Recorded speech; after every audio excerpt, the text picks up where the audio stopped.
প্রতিবেশী আপনার বাড়িতে প্রবেশের রাস্তা না দিলে আইনে করণীয় কি? অনেক গ্রাম ও শহর এলাকায় এখনো অনেক বাড়ি রয়েছে যেগুলোতে নিজস্ব প্রবেশের পথ নেই। ফলে এসব বাড়িতে প্রতিবেশীদের জমির উপর দিয়ে যাতায়াত করতে হয়। কিন্তু যদি সেই প্রতিবেশী হঠাৎ করেই এই চলাচলের পথ বন্ধ করে দেয়, তখন কি হবে?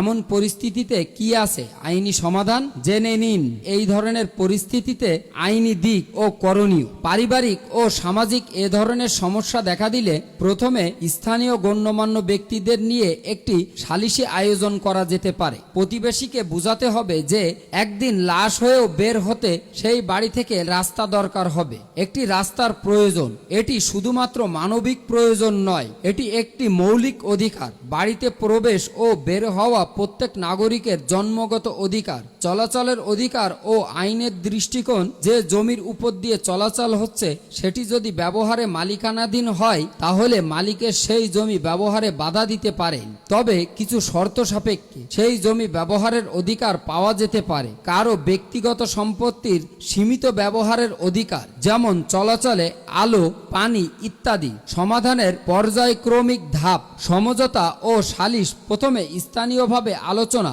বোঝানো ও সালিশের মাধ্যমে সমস্যা সমাধানের চেষ্টা করতে হবে। স্থানীয় ও প্রশাসনিক মাধ্যমে সহযোগিতা। গ্রাম এলাকায় হলে ইউনিয়ন পরিষদে অভিযোগ জানানো যায়। পৌরসভায় এলাকায় হলে মেয়রের সহায়তা নেওয়া যেতে পারে। আইনি পদক্ষেপ CRPC 133 ধারা।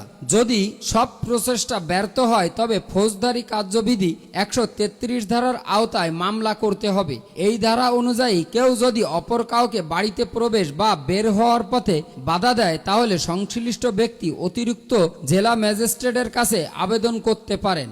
আবেদনপত্রে অবশ্যই উল্লেখ থাকতে হবে যে ওই রাস্তা ছাড়া বাড়িতে প্রবেশের অন্য কোনো বিকল্প পথ নেই। জেলা ম্যাজিস্ট্রেট সরজমিনে তদন্ত করে সেটি সত্য পান তবে তিনি নির্দেশনার মাধ্যমে চলাচলের জন্য উন্মুক্ত করার আদেশ দিতে পারেন। বিকল্প জমি অর্থ প্রদানের মাধ্যমে সুযোগ। প্রতিবেশী জমি বিক্রি করতে সম্মত না হন তবে সরকার কর্তৃক নির্ধারিত মূল্যে জমি অধিগ্রহণের সুযোগ আছে। প্রয়োজনে প্রতিবেশীকে বিকল্প জমি দিয়ে সমঝোতার মাধ্যমে বিষয়টি নিষ্পত্তি করা যায়। মানবিক, সামাজিক দায়িত্ববোধ এবং আইনি অধিকার তিনটিই এখানে গুরুত্বপূর্ণ ভূমিকা রাখে। সালিশি পদ্ধতির মাধ্যমে না হলে ফৌজদারি আইনে 133 ধারা অনুসরণ করে সমস্যার স্থায়ী সমাধান পাওয়া যায়। এই ভিডিওটি আপনাদের টাইমলাইনে শেয়ার করে রাখুন এবং কমেন্ট করে জানান কার কি সমস্যা আছে।